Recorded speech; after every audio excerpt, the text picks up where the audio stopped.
Take a look at this video from just a few weeks ago in Alabama. This is a small EF2 tornado with winds of about 135 miles per hour. Here it is from another angle. You can see it easily tosses those cars around. As you can see, we've got a lot of rotation here, but so far just a lot of rain and a lot of wind, but no tornado. We won't have to deal with severe weather, but we will see showers and thunderstorms develop and move into Wisconsin. Yeah, blowing and drifting snow out here, very strong winds, and this is funny in the parking lot, but it's not too funny out on the roadways. Good morning, everyone. We continue to follow breaking weather now right here on NBC 26. He's actually the casting director, and this is a guy you want to kind of smooth up to a little bit later on today. He's knocking that snow out of the way. She's not afraid of it.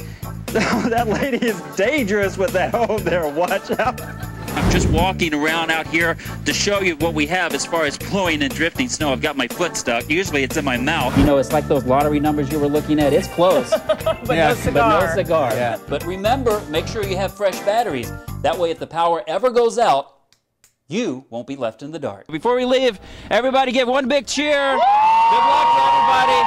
Have a good time. Back inside to Dean and Allison. Now, meteorologist Steve Frazier from the NBC 26 Precision Forecast Center. Well, everyone, we have one of the nicest days we have seen all spring happening today across northeast Wisconsin. And if you take a look at your 7-day temperature trend, it shows you where we should be this time of year, 68 or normal high temperature. Above that today, right around 68 tomorrow. And then as we head into the weekend, and just a little bit as we head into next Wednesday, temperatures below normal, but still pretty nice, with mid-60s, low to mid-60s out there over the next 7 days. This is a very, very nice time-lapse Lambeau Field and the sun coming up this morning. A beautiful start to what is going to be a beautiful day across northeast Wisconsin. Hopefully you had a chance to see that this morning, and if you did, well, it was a little bit on the chilly side this morning. We had temperatures that did dip down into the 30s, upper 30s off to the north and west of the Fox Valley. 36 in Antigo for the low and 41 for the low in Green Bay. So most likely some patchy frost north and west of Green Bay this morning. A live look outside right now shows blue sky out there. We have high pressure in control and a very light wind to deal with today as well. So that will make it nice as well. Right along the Lake Michigan shoreline, temperatures are pretty much uniform with the inland temperatures, right around the mid-50s. But with that southerly wind off of the cooler lake waters, look for Manitowoc and Sturgeon Bay and other areas right near the Lake Michigan shoreline, also the Bay of Green Bay, to be a little bit cooler than they will be later on today inland. Here's a wider look at our temperatures from across the Midwest. 56 in Green Bay, 59 in Minneapolis right now. So basically the same temperature underneath this ridge of high pressure. We do have some southwesterly winds on the backside of it, but since the high pressure is overhead today, look for calm winds, and that really makes the sunshine a lot nicer to deal with. A few showers on the backside of that high pressure. You can see them breaking out across parts of Minnesota, but here in northeast Wisconsin, you've got the sinking air of that high pressure, so you have beautiful weather today. Can't get any lift, can't get any showers, so the radar is clear. Picture perfect for today, a light southerly wind, high temperatures approaching 70 inland and away from the bay and lake. As we head into tonight, look for partly cloudy conditions. Not as cool tonight with an overnight low in the mid-40s.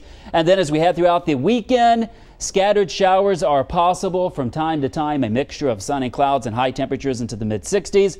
As we head into next week, more of the same as well for your Monday, Tuesday, and Wednesday. So don't cancel any of your plans outside. Just some scattered showers are possible, not likely most of the time. And for the most part today will be nice. Soak up that sunshine today because, as you can see on the 7-day forecast, it gets a little bit iffy for the next 6 days. And we hadn't seen a 70 up there in a while. Yeah, we've had very few of those 70s this spring, but we'll have one today. Somewhere, someone will get 70. All right. Good morning, everyone. You're watching continuous live coverage of breaking weather now. It is now 6:34, and we'll be with you nonstop until 7. We'll run the school closings at the bottom of the screen as well. I have a few, the highlight here. We've had over 60 closings here at NBC 26.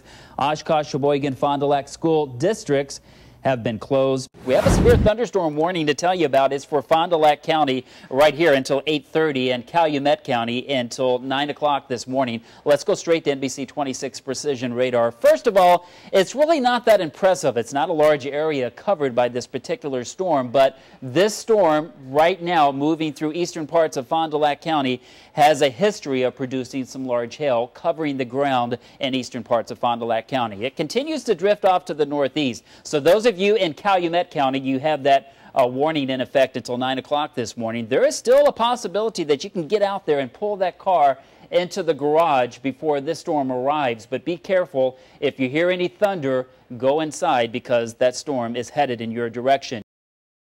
DMX, KC0KDQ Mobile. Tim Jones is driven by the weather. Weather's in my blood. You know, I've been storm chasing for about 10 years now. It's one of the few things left in this world that we as humans have no control. It's a drive that takes him all over Tornado Alley. It's very powerful, and you know, to be quite honest, trying to find a tornado is trying to forecast a needle in a haystack. Goodbye, is a new tornado just forming. Today's chase begins early in Des Moines, Iowa. Hey, Tim Jones. This is my first chase, and the excitement is high. So are my hopes. We should get a tornado or two out of this today. A more organized severe weather threat is expected to develop this afternoon. After hours on the road, we stop in Wichita, Kansas to check out what's brewing. We think we have a fairly shot at tornadoes today, and some large hail, and maybe we'll have something to show for it a little later. Spotters will likely be needed this afternoon and this evening. On a scale of 1 to 10, I'd say today's about a 5 to 6. If we get a tornado, that's just going to be icing on the cake. It's about 1/4 to 1. We have about 2 or 3 hours to kill before things really get going. 2 to 3 hours spent driving, searching, and anticipating. As we enter Oklahoma, this is one of the couple supercells going up right now. Things are heating up. The National Weather Service has issued tornado watch number 244. And I can't really tell yet if it's rotating. Got a pretty broad mezzo right here. That's our wall cloud. They're being fed by easterly winds. So we'll keep an eye on this. As you can see, we've got a lot of rotation here, but so far just a lot of rain and a lot of wind, but no tornado. There's just no discernible features with these storms right now. We can play the game and keep going south.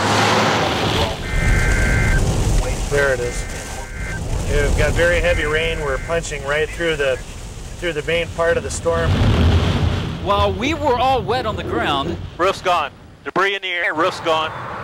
Up in the air, local TV helicopters captured this tornado just 100 miles to our west. But it wouldn't be long before we get a bite. The National Weather Service in Tulsa has issued a tornado warning for northern Tulsa County and northeast Oklahoma. We followed this storm for miles, and although we were constantly teased, that's about as far as it went. Is it luck? Yeah. Is it skill? Somewhat. But that I think in of itself is a bigger thrill than actually seeing the tornado. And after 13 hours and more than 800 miles, we're tired, a little wet, but we have a good feeling about what we've done. Public safety is probably a big reason why I do it, as well as just because I love severe weather in itself. Well, there's a lot going on. I'm just trying to get to know everyone in the crowd here. Let me tell you, there's a long line out here. Look how far away this line is. It goes all the way down the sidewalk, wave everybody, and then it goes all the way around there, and you know, if you haven't got out here yet, please don't let that discourage you, because they're gonna see everyone as we get in here today. I've got a couple of people that have been waiting out in line. It's not really that cold out here because of the sunshine and all of the excitement. I've got a couple of ladies from Milwaukee. Green Bay. Who's Milwaukee? Oh, she's Milwaukee. You're from Green Bay. But real quickly, usually people have to go to Milwaukee to get on stuff like this. So now you have to drive up to Green Bay. How does that feel? Well, you know, getting up at 5 a.m. this morning wasn't the best, but I'm pretty close to the front of the line, so I'm feeling pretty good.